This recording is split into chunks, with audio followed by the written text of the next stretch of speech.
Et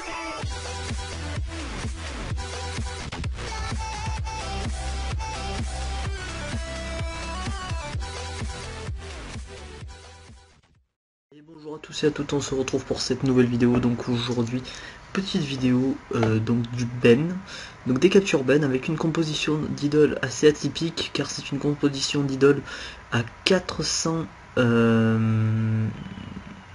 pardon, je vais y arriver, 491.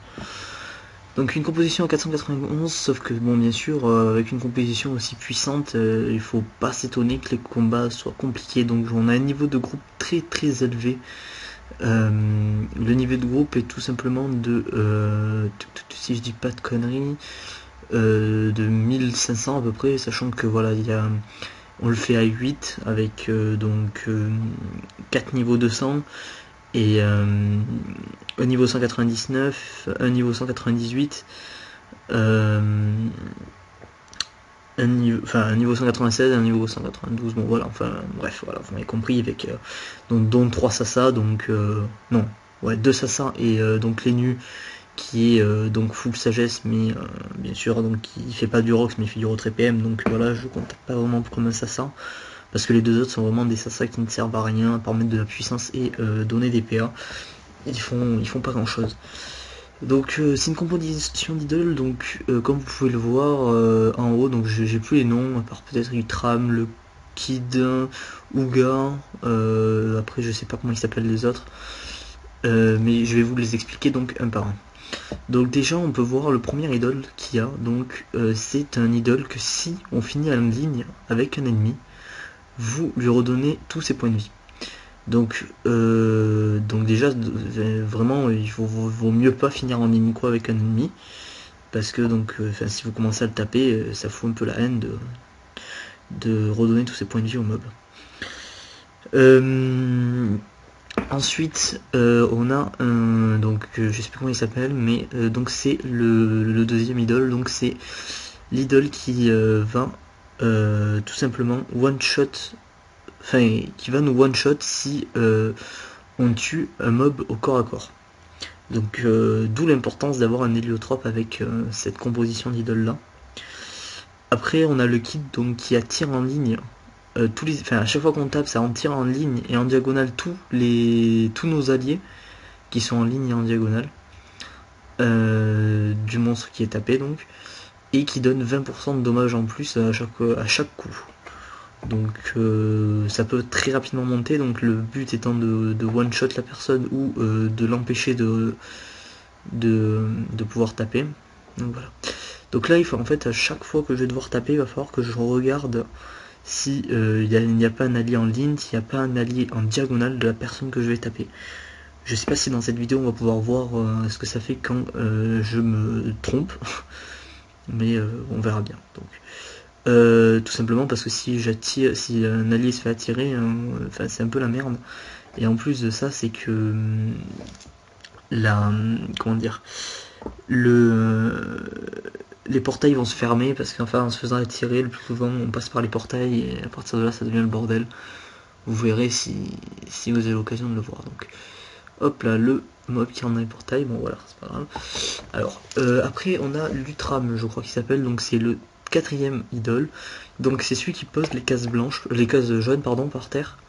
Et cet idole va tout simplement, voilà, regardez là, vous avez vu le panda s'est fait attirer en ligne, mais c'est pas très grave parce qu'au final il est sorti du bon côté, il est pas sorti du côté des ennemis, sinon ça aurait été un peu chiant.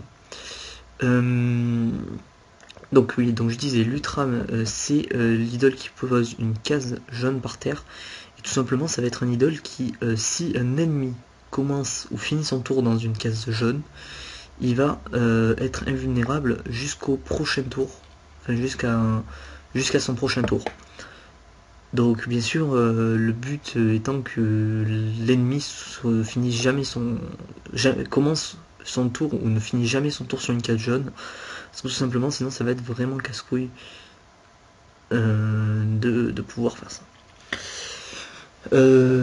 Après on a donc le Ouga et le Ouga et le dernier truc qui ont la même particularité, c'est de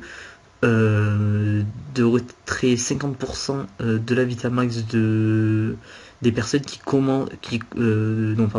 finissent leur tour en face d'un ennemi, et l'autre, enfin je sais pas lequel c'est qui fait ça, hein, et l'autre qui fait le contraire, donc qui enlève 50% de la vie à celui qui finit en face d'un ennemi. Donc voilà, ceux qui finissent pas en face et ceux qui finissent en face. Dans tous les cas, en fait, on perd 50% de notre vie. C'est ça qui est un peu chiant. Enfin, c'est ça qui est de rendre les combats un peu compliqués quand même. Parce que tout simplement, on peut pas se permettre de perdre 50% de notre vie sans que, bien sûr, ça nous atteigne. Donc là, on peut voir quand même qu'avec les portails, ça passe quand même... ça passe quand même bien. Hein. En fait, pour faire cette composition d'idole, il faut tout simplement avoir une team avec un héliotrope. Il n'y a pas tellement le choix. Ou une team avec des cras, mais c'est pas aussi bien parce que bon, l'héliotrope permet vraiment de jamais se mettre dans une mauvaise situation, et surtout c'est pour vraiment comment ça s'appelle, pour l'idole qu'il faut pas tuer les ennemis en ligne, enfin il faut pas tuer les ennemis au corps à corps, donc ça veut dire que dans ce cas là on peut pas utiliser de coco, on peut rien utiliser, donc vaut mieux avoir un héliotrope, vu qu'à travers le portail bien sûr c'est pas comme si on tuait au corps à corps, donc c'est ça qui est vraiment bien. Donc là vous pouvez voir que je gère le Shell Blitzkrieg sans trop de problèmes, et vraiment cette composition d'idole est cheatée parce que vraiment ça donne énormément de boost. C'est enfin genre j'XP vraiment comme un porc, c'est à dire que là sur mes persos sans châle, je prenais du 19 millions sur tous les persos enfin les persos qui sont pas full sagesse, et je prenais du, voilà, là vous pouvez voir les cas qui se fait attirer. C'est un peu chiant, mais c'est pas très grave non plus. J'ai fini en ligne, donc ça servait à rien ce que j'ai tapé, vu que la personne donc s'est fait recon. Donc le Kra est pas mal aussi parce que voilà, tout simplement il peut continuer à taper et à roxer à distance sans qu'on puisse rien faire, enfin sans passer par les portails, et donc voilà, c'est vraiment pas mal. Donc là je me suis dépêché de tuer l'autre parce que tout simplement il y allait avoir un problème sinon du fait qu'il faut que je one shot tout le monde avec le Blitzkrieg. Donc là j'essaye de placer bien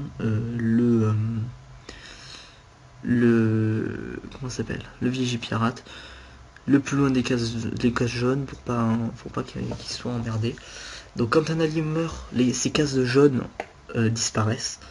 Donc ça peut être utile parce que bien sûr des fois il y a des moments où je finissais mon combat avec 2-3 personnages. Le plus souvent j'arrive quand même à gérer, même si je commence à me faire one shot quelques persos. Le mieux c'est quand il me reste mon Kra et mon Yop. Le plus souvent c'est à ce moment là que je peux quand même continuer à gérer le combat, parce que c'est pas un combat très compliqué quand même en soi. Donc oui, donc je disais, les persos perdent donc, enfin pardon, les personnages sont merde, je vais y arriver. Non, je sais pas en fait. Je voulais dire quelque chose. Ah oui. Donc les personnages non full sagesse perdent. Merde, putain. Voilà, je voulais faire un truc mais j'ai pas pu. En fait, voilà, je voulais éviter que le Yop meure. Donc, bah au final, voilà, je tue quand même le Yop, c'est pas très grave. Plus qu'il reste plus que le Vigipirate, et là je vais pouvoir finir rapidement. Donc, et les persos dans full sagesse prenaient pardon 24 millions d'XP, donc c'est vraiment pas mal, hein, sans châle. Donc après, à partir du moment là, vous allez voir l'XP phénoménal une fois qu'il y a les châles. Donc voilà. Je vous conseille cette compo d'idole si vous avez une team à peu près similaire à la mienne et que vous pouvez tout simplement ne pas finir, enfin qui peut tout simplement pardon faire des dommages à distance, donc soit avec un héliotrope, soit avec plusieurs Kra, mais le mieux c'est d'avoir quand même un héliotrope. Et vraiment vous allez voir que vos combats, enfin moi je mets à peu près 15 minutes par combat, et ils se font très facilement. Donc voilà, c'est tout pour cette vidéo, je vous dis à très bientôt pour une prochaine vidéo. Mon panda est passé niveau 200 d'ailleurs, et voilà, à très bientôt pour une prochaine vidéo, ciao ciao.